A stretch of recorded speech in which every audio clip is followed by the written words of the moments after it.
Vimos un tema anterior acerca del significado del tabernáculo y del templo. ¿Por qué del templo? Bueno, es que el templo tenía el mismo prototipo que el tabernáculo, y es interesante ver cómo Dios mandó que se edificara el templo, el cual, debido a que David fue un hombre que había estado en batallas y de sangres, según Dios mismo le dijo: tú no me construirás el templo porque has derramado mucha sangre en sus batallas, sus guerras, sus enemigos, sino que lo construirá tu hijo, en este caso Salomón. Y la construcción del templo, hermanos, se halla ahí en el primer libro de Reyes, capítulo 6. Vamos a ver nada más para tener una idea de lo que era el templo. En el nombre del Señor Jesús, leemos primer libro de Reyes, capítulo 6, versículo 1. Gloria a Dios. ¿Lo tenemos, hermanos? Y fue en el año 480, después que los hijos de Israel salieron, ¿de dónde? De Egipto. En el cuarto año del principio del reino de Salomón sobre Israel, en el mes de Sib, que es el mes segundo, que él comenzó a edificar la casa del Señor. Habían transcurrido, hermano, 480 años después que los hijos de Israel salieron de Egipto, y en este tiempo fue que Salomón le edificó casa al Señor. La casa, hermano, dice el versículo 2, que el rey Salomón edificó al Señor, tuvo 60 codos. Para ponérsela más fácil y para que se dé una idea más clara, bueno, ya hemos dicho que un codo equivalía de la punta de los dedos hasta el codo, aproximadamente 45 centímetros. Pero haciendo la conversión a metros, voy a leerlo o voy a decirle de la siguiente manera. La casa que el rey Salomón edificó al Señor tuvo 60 codos de largo, que equivalían a 27 metros. 27 metros, hermano, de largo y 20 de ancho. 20 de ancho eran 9 metros de ancho, y 30 codos de alto equivale a 3.5 metros de altura. Esas eran las dimensiones del templo que edificó Salomón.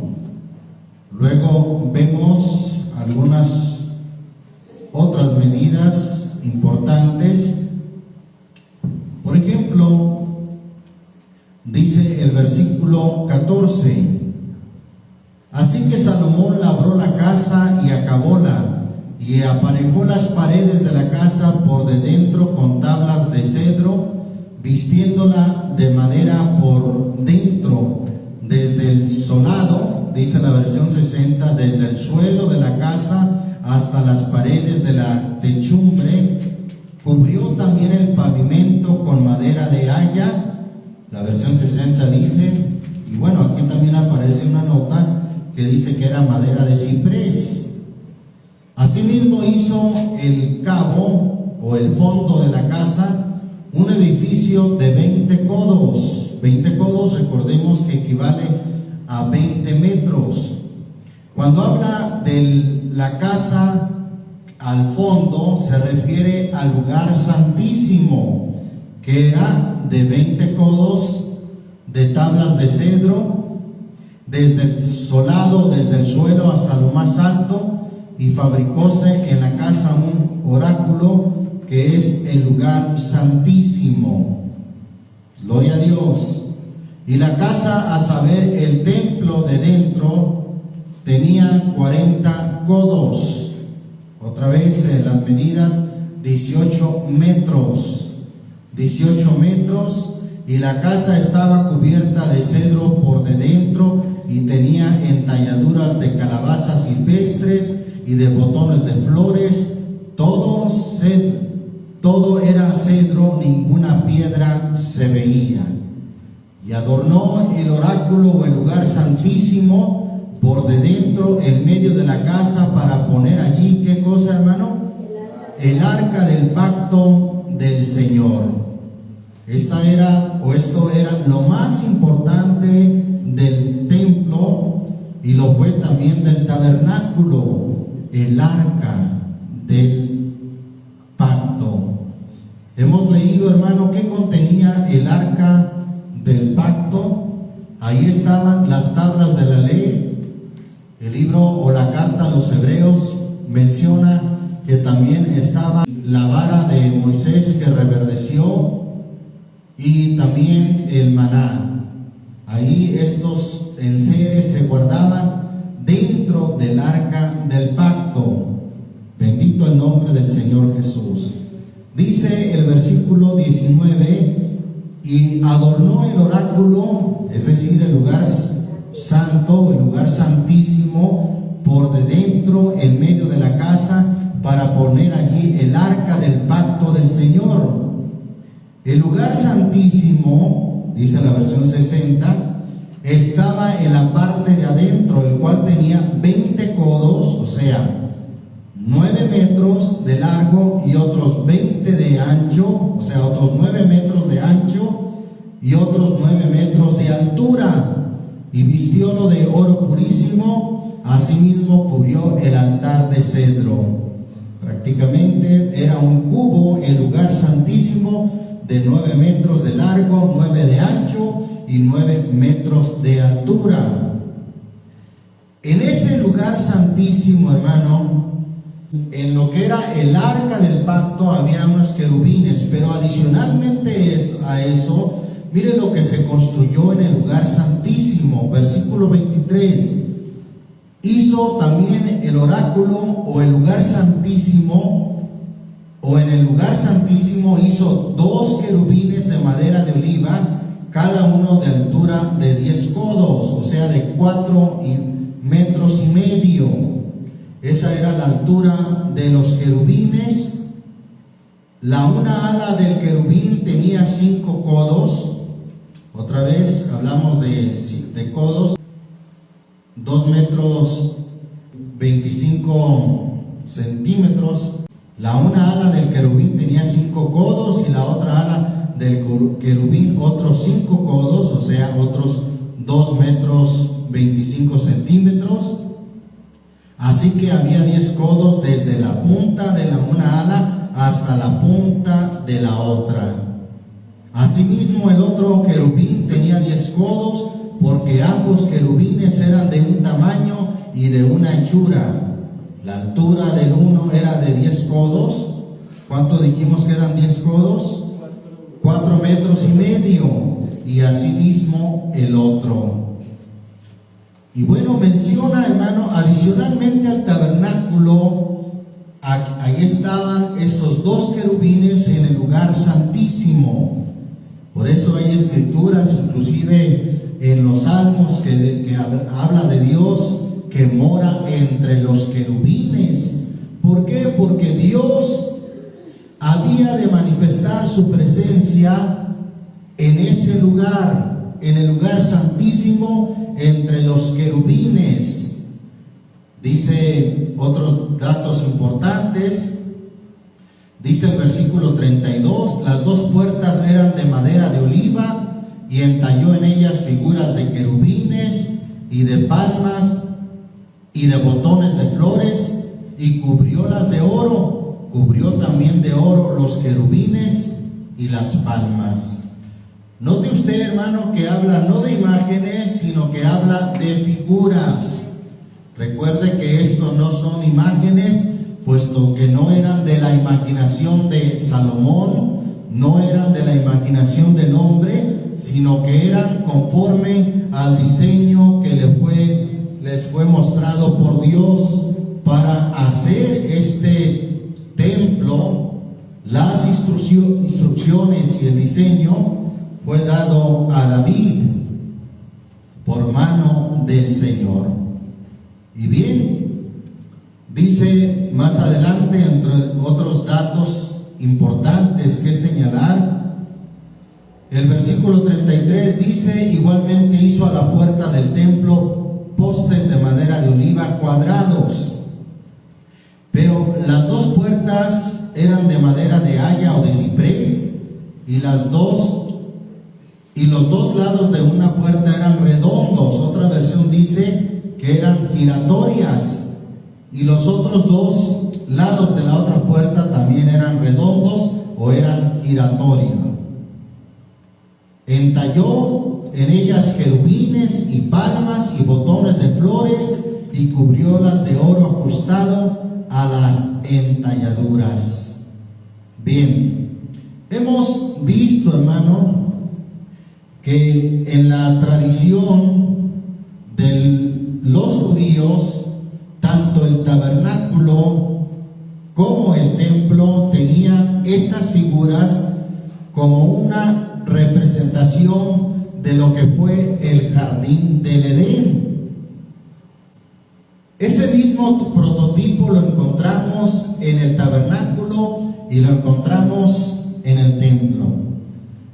Los botones de flores, las palmas que menciona aquí la escritura, y los querubines, hermano, son una representación de lo que fue el jardín del Edén. Y es que, como hemos dicho, el tabernáculo y el diseño también del templo, que siguió el mismo prototipo, era una representación de cómo el hombre puede volver otra vez al árbol de la vida. Bendito el nombre del Señor Jesús. Gloria a Dios. Hemos dicho también que siempre el diseño tanto del tabernáculo y del templo seguían la misma orientación que tuvo el jardín del Edén. Al lado del oriente, hermano, según dice el Génesis, voy a leerlo, Génesis 3, versículo 24, dice: echó pues fuera al hombre y puso al oriente del huerto de Edén querubines. ¿A qué lado puso los querubines, hermano? Al oriente ¿de qué? Del huerto de Edén. Y una espada encendida que se revolvía a todos lados para guardar el camino del árbol de la vida. Bien, entonces estaba al oriente. Vamos a poner un ejemplo. Este lugar de reunión, hermanos, pongámoslo como el huerto de Edén. ¿De qué lado es el oriente de este lugar de reunión? El oriente, acuérdese de qué lado sale el sol. De aquí atrás, ¿verdad? Entonces, si este era, suponiendo, ¿verdad?, el jardín del Edén, los querubines, cerrando el camino con esa espada encendida, estaban al oriente del Edén. ¿Sí? Y por fuera del Edén, teniendo de frente el jardín del Edén o la entrada, los que entraban en dirección nuevamente hacia adentro del jardín del Edén, le daban la espalda al oriente, le daban la espalda al lado donde sale el sol. Por eso es que había esta orientación, hermano, y hasta el día de hoy tienen esa orientación de no postrarse hacia donde sale el sol, como lo hacían los adoradores del sol, los adoradores del dios sol. Usted puede ver el relato de aquel paganismo que se introdujo en el pueblo de Israel, que tanta abominación había que los sacerdotes, según la visión que le fue mostrada al profeta, se postraban donde sale el sol. Entonces, hermano, viendo por fuera el Edén, le daban espalda al oriente y entrando hacia el tabernáculo y entrando también en este caso hacia el templo. El camino nuevamente al árbol de la vida, el camino nuevamente al lugar santísimo donde estaba el Señor, donde estaba Dios, hermano, el que habita entre los querubines. Bendito el nombre de Jesucristo. Y bueno, vamos a seguir viendo que este templo, hermano, tenía esa similitud. Seguimos leyendo ahí en primer libro de Reyes, donde estamos, capítulo 7. Bendito el nombre del Señor Jesucristo. Vamos ahí al versículo 21. Estas columnas erigió en el pórtico del templo, y cuando hubo alzado la columna de la mano derecha, púsole por nombre Jaquín, y alzando la columna de la mano izquierda, llamó su nombre Boaz. Esas columnas que dice la Biblia que eran cuadradas. Bien, versículo 22. Y puso en las cabezas de las columnas labor en forma de ¿qué? De lirios. La versión antigua dice de azucenas, pero si usted ve lirios y azucenas es lo mismo. Una planta como con 6 pétalos.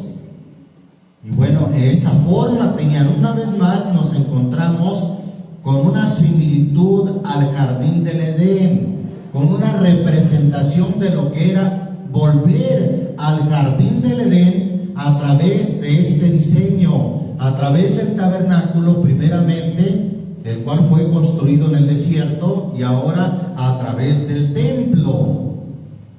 Sigue diciendo: y así se acabó la obra de las columnas. Versículo 23. Hizo asimismo un mar de fundición de 10 codos, 10 codos que equivalen a 4,5 metros, de un lado al otro, perfectamente redondo. Su altura era de 5 codos, y cercaban aquel mar por debajo de un labio. La versión 60 dice de su bordo, en derredor unas bolas como calabazas, 10 en cada codo, que ceñían el mar alrededor en 2 órdenes, las cuales habían sido fundidas como él fue fundido. Y estaba asentada sobre 12 bueyes, 3 miraban al norte, y 3 miraban al poniente, y 3 miraban al mediodía o al sur, y 3 miraban al oriente. Sobre esto se apoyaba el mar, y las traseras de ellos, o las ancas de ellos, estaban hacia la parte de adentro. El gruesor del mar, o de la fuente, ¿cómo dice la versión 60?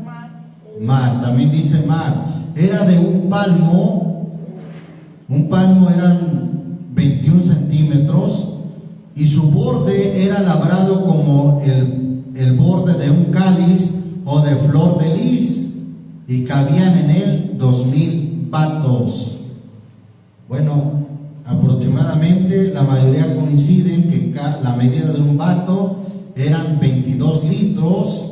22 litros por 2,000 nos dan 44,000 litros de agua que cabían en esa fuente. ¿Se da cuenta, hermano? Vemos ese mar que menciona aquí en el templo era lo mismo que fue la fuente que estaba en el tabernáculo. Además de esta fuente o de este mar que menciona aquí la Biblia, se construyeron 10 basas, es decir, como 10 bases, 5 de un lado del templo y 5 del otro. Dice el versículo 30, cada basa tenía 4 ruedas de bronce con mesas de bronce, y en sus 4 esquinas había unos hombrillos, los cuales nacían de fundición a cada un lado de aquellas añadiduras para estar debajo de la fuente. Bien, estaban esas basas, y sobre las basas se pusieron las fuentes, unas fuentes portátiles que se usaban para los lavados, diversos lavamientos que hacían los sacerdotes en el templo. Menciona las fuentes en el versículo 38. Hizo también 10 fuentes de bronce, cada fuente contenía 40 batos, es decir, 880 litros, más o menos como un tinaco, ¿verdad?, de agua, las fuentes más chicas. Bien, dice entonces cada fuente contenía 40 batos y cada una era de 4 codos, y asentó una fuente sobre cada una de las 10 basas, y puso las 5 basas a la mano derecha de la casa, es decir, del templo, del santuario, y las otras 5 a la mano izquierda, y asentó el mar al lado derecho de la casa, al oriente, hacia el mediodía o hacia el sur. Bien, tenemos entonces, hermano, esta fuente enorme. Aproximadamente le cabían, como ya mencionamos, 44,000 litros, y luego tenemos estas otras fuentes más pequeñas sentadas bajo 10 basas, cada una en su basa. A cada fuente de estas le cabían aproximadamente 880 litros. Dice la escritura, otros enseres, dice el versículo 49. Gloria a Dios. Y 5 candeleros de oro purísimo a la mano derecha. Esto ya dentro del santuario o del lugar santo. 5 candeleros de oro purísimo a la mano derecha, y otros 5 a la izquierda delante del lugar santísimo, con las flores y las lámparas y despabiladeras de oro. La versión 60 dice tenazas de oro. Asimismo los cántaros, vasos, tazas, cucharillas, incensarios de oro purísimo, también de oro los quiciales de las puertas de la casa de adentro del lugar santísimo, y los de las puertas del templo. También menciona, antes de mencionar cómo terminó, el altar que también estaba antes de llegar, hermano, al templo.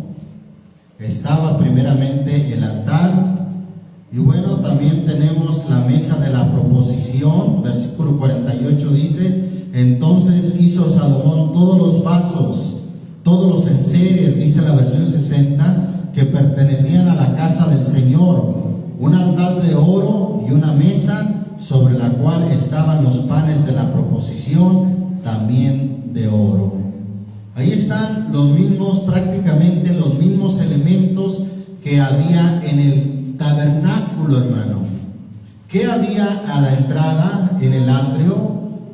Estaba primero el altar, que representa, hermano, para que nosotros podamos llegar otra vez al árbol de la vida, a la misma presencia de Dios. ¿Qué necesitamos primero? El sacrificio de nuestro Señor Jesucristo. Como dice el apóstol Pedro, ya ordenado desde antes de la fundación del mundo, pero manifestado en los últimos tiempos. Sin el sacrificio de Cristo no sería posible volvernos a llegar al árbol de la vida.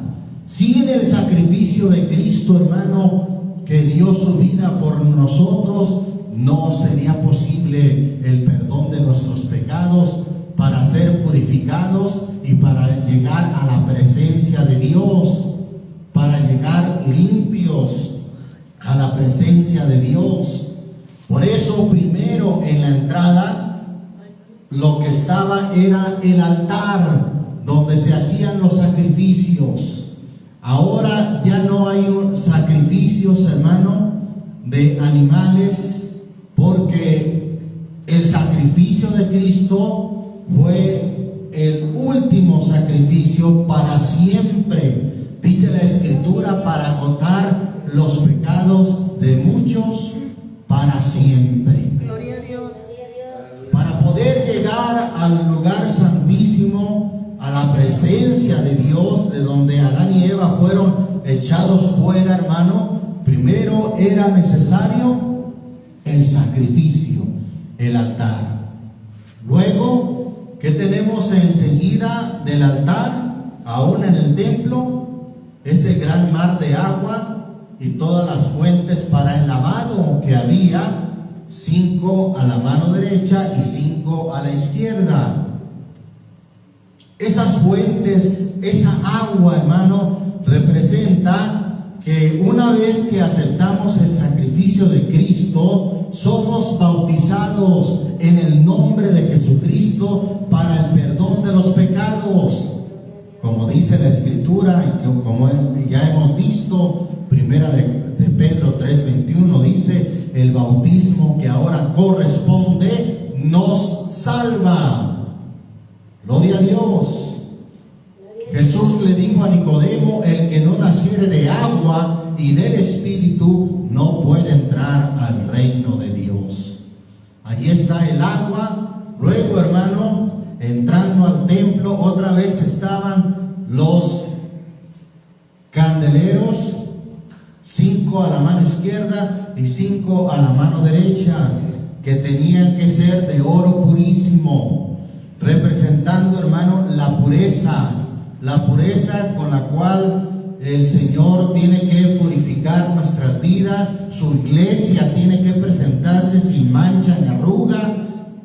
Gloria a Dios. Por eso, en el mensaje a la iglesia de la Odisea, Dios le dice, yo te amonesto que de mí compres oro afinado en fuego para que seas hecho rico. Pero también, hermano, los candeleros representan la luz que obtenemos por Jesucristo. Pues Jesús dijo, yo soy la luz del mundo, Juan 8:12, el que a mí viene no andará más en tinieblas, mas tendrá la luz de la vida, o la lumbrera de la vida. Tenemos también en el templo que había la mesa de los panes de la proposición, representando el pan de vida. Está escrito, hermano, en Mateo 4:4, no tan solo de pan vivirá el hombre, mas de toda palabra que sale de la boca de Dios. No sería posible obtener la vida sin el pan de vida. Gloria a Dios. El pan de vida que descendió del cielo, primeramente es nuestro Señor Jesucristo, pero Él a la vez, hermano, Él es la palabra. Pues está escrito en Juan 1:1, en el principio era el verbo, o era la palabra era con Dios y la palabra era Dios. El altar del incienso, que son nuestras oraciones necesarias, hermano, para poder llegar a la presencia de Dios.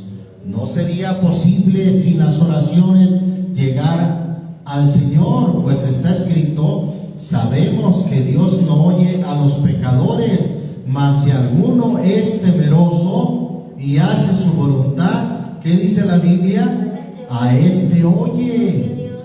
Entonces es necesario ese altar que representa nuestras oraciones que llegan a la presencia de Dios. Y contando con todos estos elementos, el hombre, en este caso en el templo, solamente el sacerdote una vez al año podría entrar hasta el lugar santísimo. Pero lo maravilloso, hermano, y el evangelio, la buena noticia, porque eso significa evangelio, buenas nuevas, es que el Señor Jesucristo con su sacrificio abrió el lugar santísimo. La cortina o el velo del templo se rasgó, hermano, como dice la escritura en Mateo 27:51, el velo del templo se rompió en dos de alto abajo y la tierra tembló y las piedras se hendieron. Y esto dando a conocer, dice el escritor a los hebreos, que estaba abierto el camino al lugar santísimo.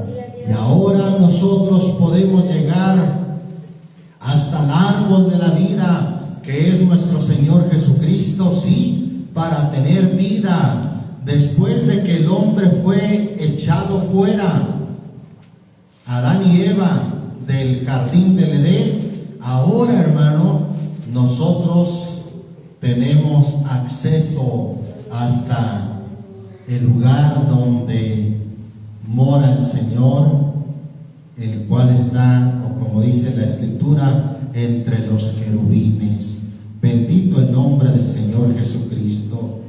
A través, hermano, de este camino que el Señor nos trazó y que dice la escritura, cito esa escritura de Hebreos 10, versículo 19, así que, hermanos, teniendo libertad para entrar en el santuario o en el lugar santísimo por la sangre de Jesucristo, por el camino, ahí está el camino a recorrer, el altar, la fuente para lavarse, están los candeleros, están los panes de la proposición, está el altar de incienso. Por el camino que Él nos consagró nuevo y vivo, por el velo, esto es por su carne, y teniendo un gran sacerdote sobre la casa de Dios, dice el versículo 22, lleguémonos con corazón verdadero, en plena certidumbre de fe, purificados los corazones de mala conciencia y lavados los cuerpos con agua limpia. Gloria a Dios. Bendito el nombre Aleluya. del Señor Jesucristo. La construcción, hermano, del templo se llevó a cabo por el rey Salomón, como ya dijimos, más o menos en el año 960 antes de Cristo, o algunos, para ser más exactos, mencionan el año 952 antes de Cristo. Bendito el nombre del Señor Jesucristo. Pero ese lugar, hermano, fue destruido. El templo fue destruido con la invasión de los babilónicos, que sucede, hermano, según la narración del segundo libro de Crónicas. Dice ahí la escritura, voy a ir al segundo libro de Crónicas, capítulo 36, gloria a Dios, versículo 5. Amén. Cuando comenzó a reinar Joacim, era de 25 años, y reinó 11 años en Jerusalén, e hizo lo malo en ojos del Señor su Dios. Y subió contra él Nabucodonosor, rey de Babilonia, y atado con cadenas los llevó a Babilonia. Joacim, hermano, reina más o menos en el año 598 al 597 antes de Cristo. Luego, dice ahí la escritura, versículo 7, y también llevó Nabucodonosor a Babilonia de los vasos de la casa del Señor, y púsolos en su templo en Babilonia, Los demás de los hechos de Joacim y las abominaciones que hizo y lo que en él se halló, he aquí está escrito en el libro de los reyes de Israel y de Judá, y reinó en su lugar Joaquín su hijo. De 8 años era Joaquín cuando comenzó a reinar, y reinó 3 meses y 10 días en Jerusalén, e hizo lo malo en ojos del Señor. A la vuelta del año, el rey Nabucodonosor envió e hízolo llevar a Babilonia juntamente con los vasos preciosos de la casa del Señor, y constituyó a Sedequías, o Sedecías, dice la versión antigua, su hermano, por rey sobre Judá y Jerusalén. Sedecías o Sedequías, hermano, reina del 597 al 586 antes de Cristo. Y ahí en el 586, hermano, es cuando finalmente llega la destrucción de Jerusalén y del templo por los babilónicos. Esta narración también la puede usted encontrar en el segundo libro de Reyes, capítulo 25, versículo 8 en adelante. Ahí está, hermano, como el templo, que era una magnificencia, cubierto de oro en su interior, fue destruido por los babilónicos.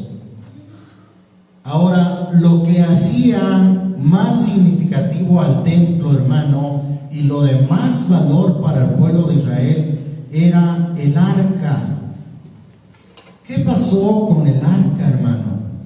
Con el arca del pacto que estaba dentro, hasta en el lugar santísimo. En realidad, hermano, no se sabe con certeza qué pasó con el arca del pacto. Aclarando, ¿verdad? No el arca que construyó Noé. Arca en realidad significa, o viene del significado de cajón. Por eso hablamos del arca del pacto. Y bien, hermanos, hay la interpretación de que el arca se la llevaron los egipcios, por la narración que encontramos en el primer libro de Reyes. Volvemos ahí al primer libro de Reyes, capítulo 14, versículo 20. El tiempo que reinó Jeroboam fueron 22 años, y habiendo dormido con sus padres, reinó en su lugar Nadab su hijo. Y Roboam, hijo de Salomón, reinó en Judá. De 41 años era Roboam cuando comenzó a reinar, y 17 años reinó en Jerusalén, ciudad que el Señor eligió de todas las tribus de Israel para poner allí su nombre. El nombre de su madre fue Naama, amonita. Y Judá hizo lo malo en los ojos del Señor, y enojáronle más que todos los padres, más que todo lo que sus padres habían hecho en sus pecados que cometieron, porque ellos también se edificaron altos, estatuas, bosques, en todo collado alto y debajo de todo árbol frondoso. Y hubo también sodomitas en la tierra, e hicieron conforme a todas las abominaciones de las gentes que el Señor había echado delante de los hijos de Israel. Versículo 25, tome nota de esto. El 5.º año del rey Roboam subió Sisac, rey de Egipto, contra Jerusalén. Y tomó, ¿qué cosa, hermano? Los tesoros de la casa del Señor y los tesoros de la casa real, y saqueólo todo, y llevólo también todos los escudos de oro que Salomón había hecho. Ahí está, hermano, el primer antecedente que se cree que en este saqueo que que hizo Sisac, rey de Egipto, se llevó el arca del pacto. Aunque como usted ya se dio cuenta, no especifica. Por eso es una probabilidad, una posibilidad que en este saqueo se haya llevado el arca del pacto, lo que le daba valor principalmente, hermano, al templo. ¿Se acuerda, hermano, cómo cruzaron el río Jordán, el pueblo de Israel?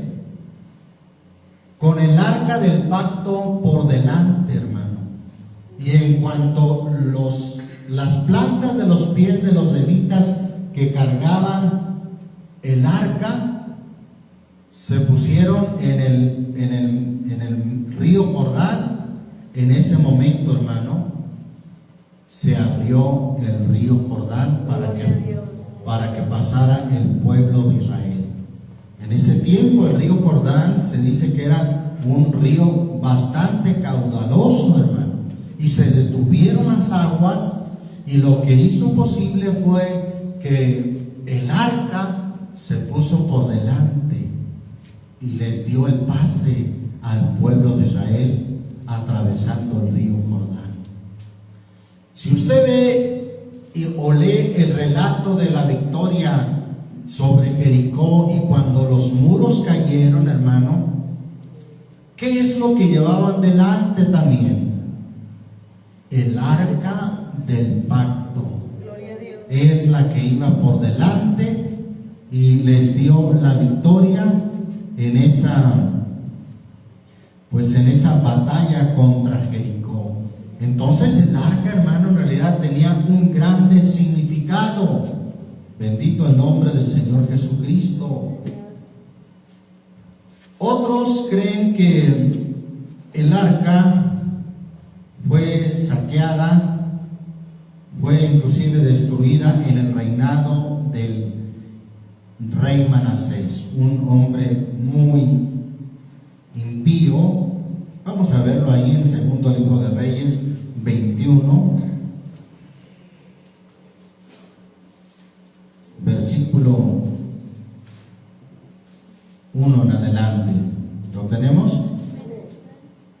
De 12 años era Manasés cuando comenzó a reinar, y reinó en Jerusalén 55 años. El nombre de su madre fue Epsiba, e hizo lo malo en los ojos del Señor, según las abominaciones de las gentes que el Señor había echado delante de los hijos de Israel, porque él volvió a edificar los altos que Ezequías su padre había derribado, y levantó altares a Baal, e hizo un bosque como había hecho Acab, rey de Israel, y adoró a todo el ejército del cielo, y sirvió a aquellas cosas.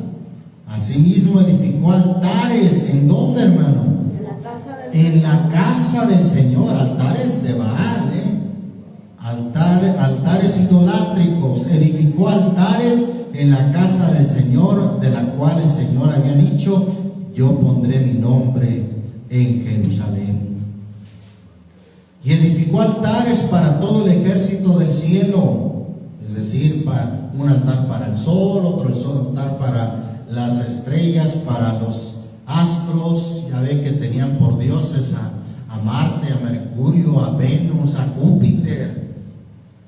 Así, hermano, edificó altares para todo el ejército del cielo en los dos atrios de la casa del Señor. Uno de los peores reyes que tuvo Judá, hermano, Manasés. Se cree que no era posible, hermano, que el arca del pacto estuviera ahí todavía, o la destruyó, o ya el arca del pacto había sido saqueada de la casa del Señor. Sin embargo, hermano, en el segundo libro de Crónicas tenemos en el capítulo 35 que se vuelve a mencionar el arca prácticamente por última vez, y que nos da a entender como que el arca de alguna manera pudo haber estado todavía en el templo, en la casa del Señor. 35 lo tenemos, hermano, versículo 1 al 3. Y Josías hizo Pascua al Señor en Jerusalén, y sacrificaron la Pascua a los 14 del mes primero, y puso a los sacerdotes en sus empleos, y confirmólos en el ministerio de la casa del Señor.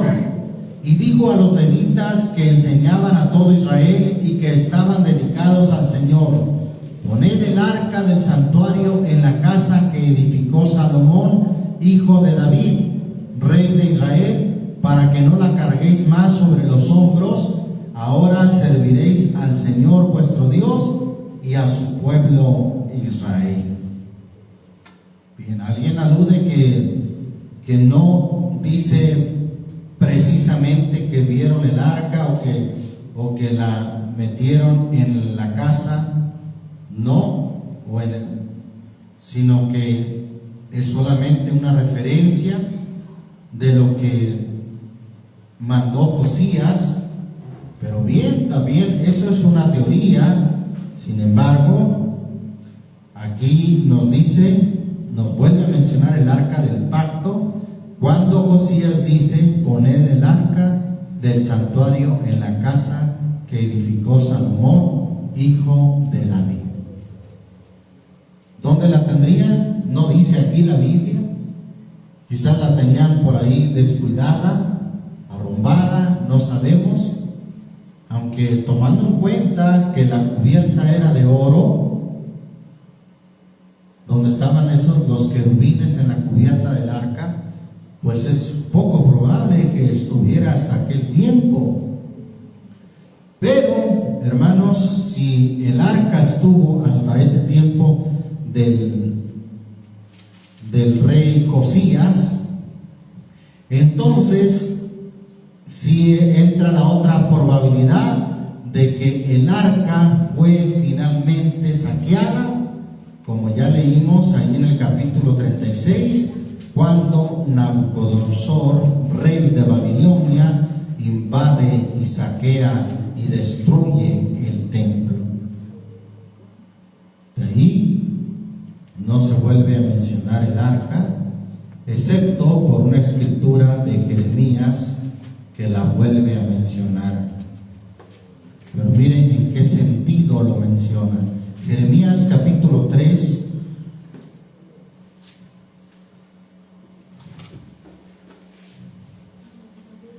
gloria a Dios. Vamos a leer desde el versículo 14 para que vean en qué entorno o en qué contexto se habla aquí del arca. ¿Lo tenemos, hermano? Convertíos, hijos rebeldes, era el mensaje de Jeremías. Dice el Señor: porque yo soy vuestro esposo, y os tomaré uno de una ciudad y dos de una familia, y os introduciré en Sión, y os daré pastores según mi corazón, que os apacienten de ciencia y de inteligencia. Y acontecerá que cuando os multiplicareis y creciereis en la tierra, en aquellos días, dice el Señor, no se dirá más, oiga bien, no se dirá más arca del pacto del Señor, ni vendrá al pensamiento, ni se acordarán de ella, ni la visitarán, ni se hará más. Es decir, no más arca del pacto. Cuando el Señor os diera pastores según el corazón de Dios, que los apacentaran con ciencia e inteligencia, entonces en ese tiempo no se dirá más, o no se diría más arca del pacto del Señor, ni vendrá al pensamiento. ¿Qué quiere decir ni vendrá al pensamiento? O sea que Dios se olvida de esa figura que en realidad, hermanos, según la carta a los hebreos, todos esos enseres, todas esas cosas que estaban en el templo, eran solamente una figura de lo que había de venir. Ahora, hermano, nuestro mediador o a través de quien nos allegamos nuevamente a Dios y entramos hasta el lugar santísimo y hemos de entrar hasta el mismo cielo. ¿Quién es nuestro mediador, hermano? Jesucristo es nuestro único mediador, a través del cual nos allegamos y comemos nuevamente del árbol de la vida. Pues el Señor Jesucristo dijo: el que cree en mí tiene vida eterna. Esta mención que hace el profeta Jeremías acerca del arca del pacto, hermano, no se dirá más arca del pacto, ni vendrá al pensamiento. Es una mención muy similar a la que el Señor Jesucristo hace en Mateo 24. Mire, vamos ahí. Mateo 24, versículo 1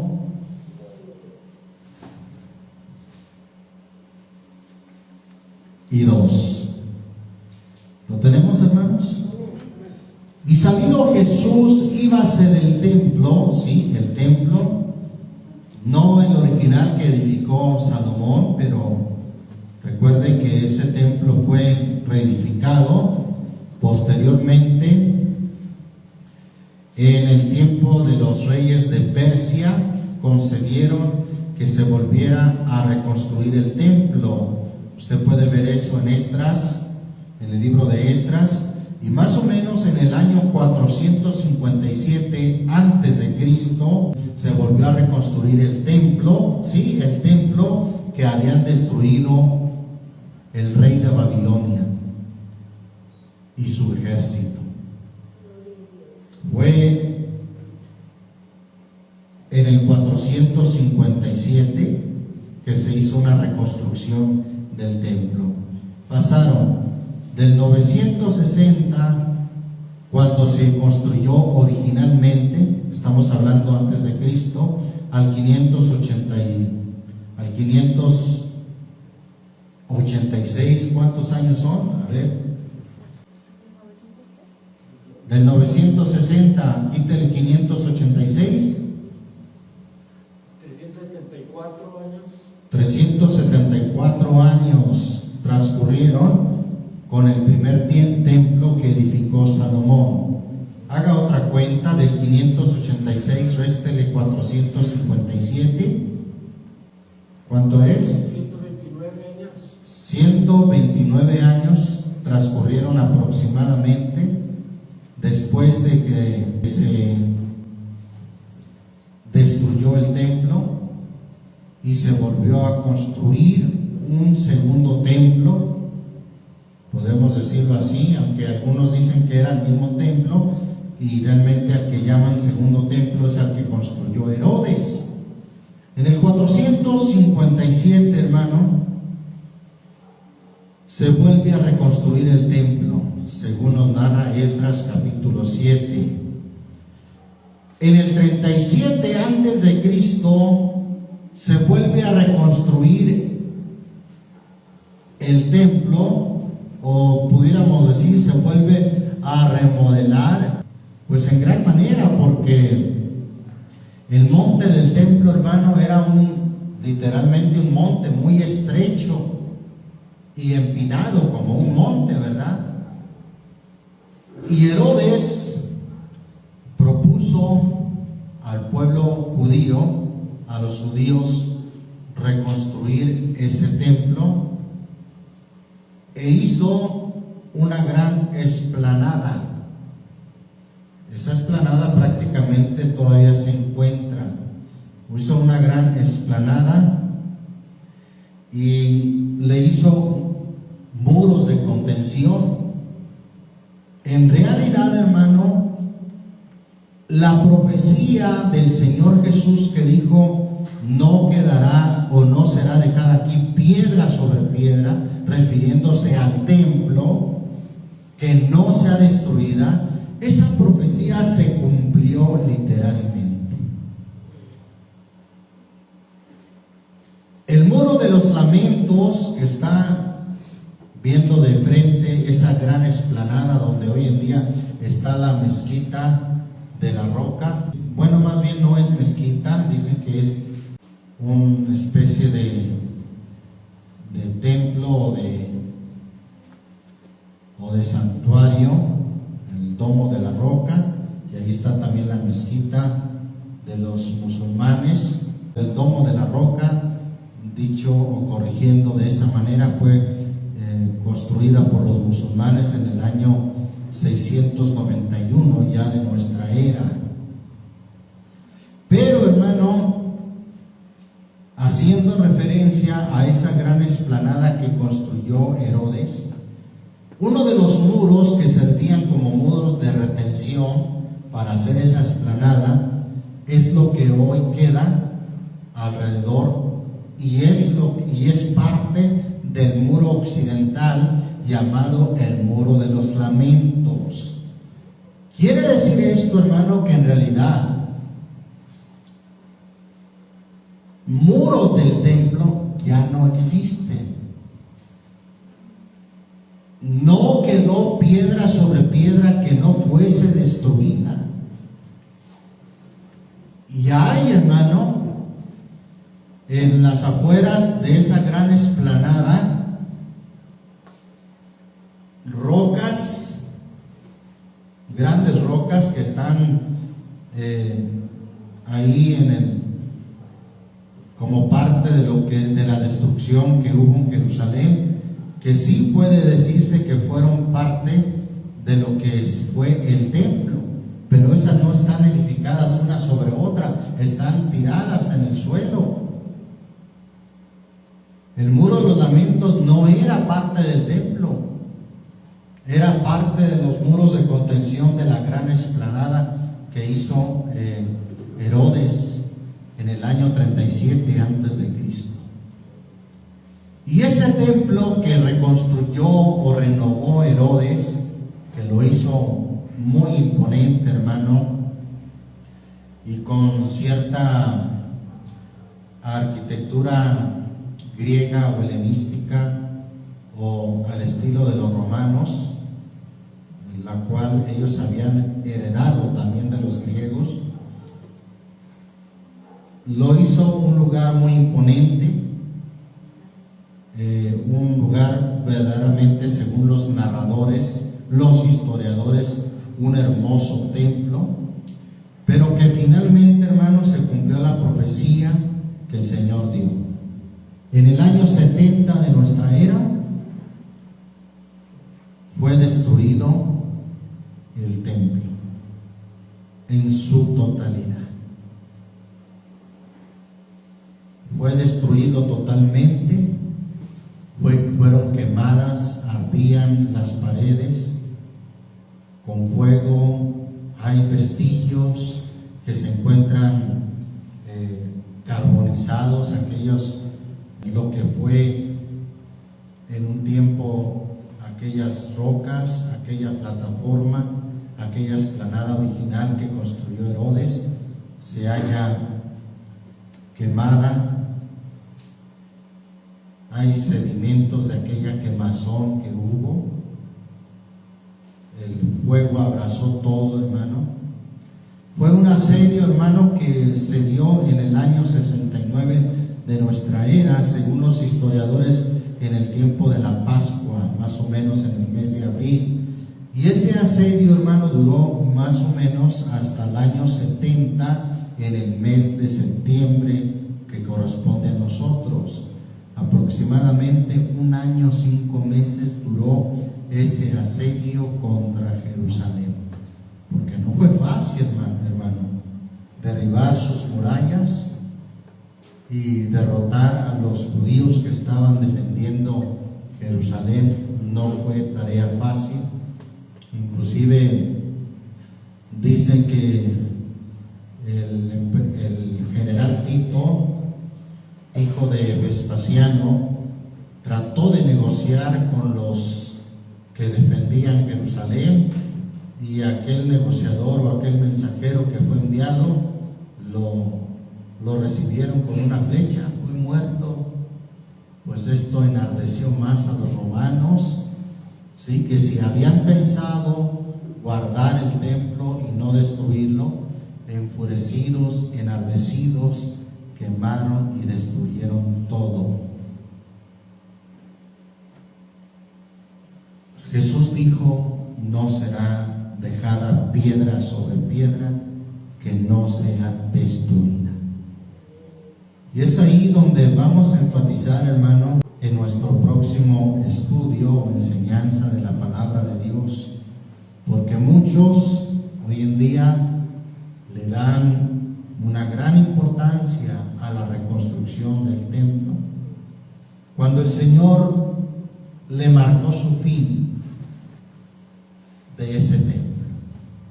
En ningún momento se habla de que va a ser reconstruido ese templo literalmente o materialmente, no por el Señor Jesús, o no en el Nuevo Testamento, hermano. El Señor le marcó su fin a ese templo. Así como Jeremías dijo del arca del pacto: no se dirá más arca del pacto, ni vendrá más al pensamiento. El Señor Jesús también le marca su fin a este templo. No quedará o no será dejada aquí piedra sobre piedra que no sea destruida. Pero enseguida vamos a ver que la Biblia, en el Nuevo Pacto, en el Nuevo Testamento, habla de un templo no físico, no material, sino de un templo espiritual.